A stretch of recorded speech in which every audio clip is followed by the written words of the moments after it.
we're going to assume, and this show assumes, right, that Donald Trump will be soundly defeated on November 3rd, right? And so we're reimagining the day after. Thinking about your priority list, if you will, what would you place as first, second, and third as it relates to policies that address climate change and undo the damage that has been done? Definitely. Thanks so much for having me here today. So assuming that we, of course, defeat Donald Trump in November, which is definitely our hope here at 350 Action. 350 Action is our C4 arm of our other organization, 350.org. And so here at 350 Action, we are definitely working towards that. So one of the first things we would really like the new administration to do is, of course, reverse the damage that this current administration has done. Everything from rolling back protections on the National Environmental Policy Act, also known as NEPA, everything from our CAFE standards, which is our fuel efficiency standards for our cars, both the Bureau of Land Management and EPA methane rules, those were both under attack. The Clean Power Plan that he, was starting to be implemented under the Obama administration, he swiftly reversed. So there's a long list of damage that the current administration has done to our previous well-protected laws. So that would be the first step. After that, just to kind of start with that, is moving forward to be much more aggressive. And so I know that Vice President Biden has come out with a really great list, actually. It's 9 key elements of Joe Biden's plan for a clean energy revolution. And even on this list, he actually lists a lot of things just that I've named that he wants to reverse. Another part, and this was actually part of the campaign as well, is to stop new leases of oil and gas development on public lands. And this has been debated and talked about for a while now, since the Keep It in the Ground bill came out in 2015 from Senator Merkley.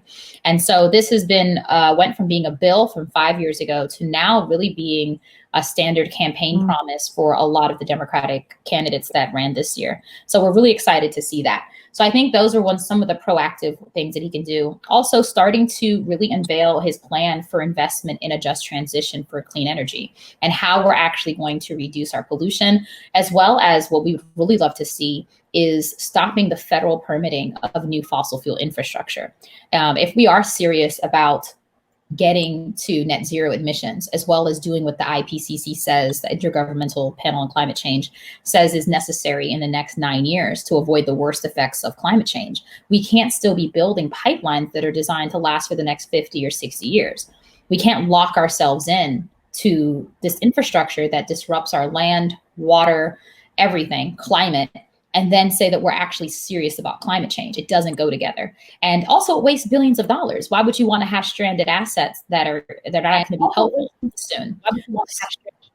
Oh, so there's a little echo there. And so overall, that would be our next step, is put it out there right there through executive order that you're no longer going to give federal permits that are necessary for, especially for like interstate, fossil fuel infrastructure, as well as just other things like gas plants, export facilities, things like that. So those would be our ideal kind of top things that we'd like him to do within the first 100 days for sure.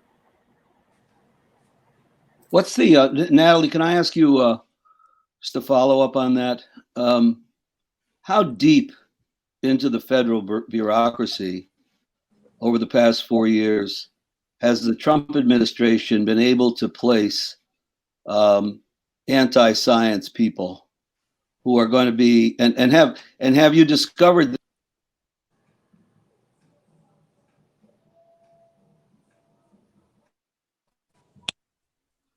the civil service jobs, even though they were political appointees? I mean, what's it going to take to weed out the anti-climate, anti-science crowd from all these different agencies? Interesting. That is kind of tough, because a lot of times these agencies are career people that are there from different administrations, but of course he can also place in some. I think that honestly, if there is a political appointment that has been in there from the Trump administration, it would be up to the new Biden administration to see who they feel like can really stay and who's actually doing their job and who really was just there to implement the policies of the president to deny science. Overall, I don't think it would be too much of an issue, because there is usually a big, flow of people in and out of Washington every election, every time there's a new administration. So overall, I think they would probably replace the top positions for sure. And then the smaller, more career positions are usually people who are just kind kind of there as their regular federal employees that I don't think would be too much of an issue.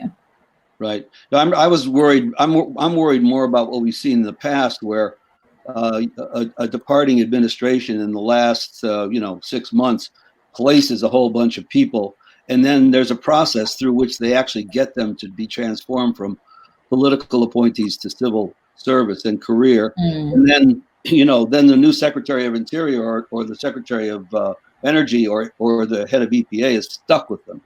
Maybe it's not as serious a problem as I'm imagining, but it seems like a big problem. Just one last thing before I go back to Abby. On day one, after the inauguration, if there was one thing that you would like Biden to announce, what would it be? Rejoining Paris?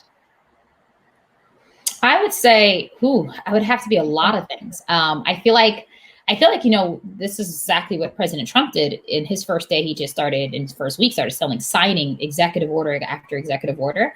I would say that we want him to do everything that he can do immediately with executive order. In fact, on his list of the 9 key elements, he actually has a list of things that he would do with executive order on day one, which some of them are things like banning new leases of fossil fuels on public lands, which is immediate because that's just implemented by the Secretary of the Interior. Also, he says in here that he would permanently protect the Arctic National Wildlife Refuge, which is a big deal. People have been trying to drill there for over 30 years. And so I think actually from his list here, I would want him to do all of them because it literally is just a signature and they can have them written up before. So all of these things he lists, I think, would show us that he's being serious.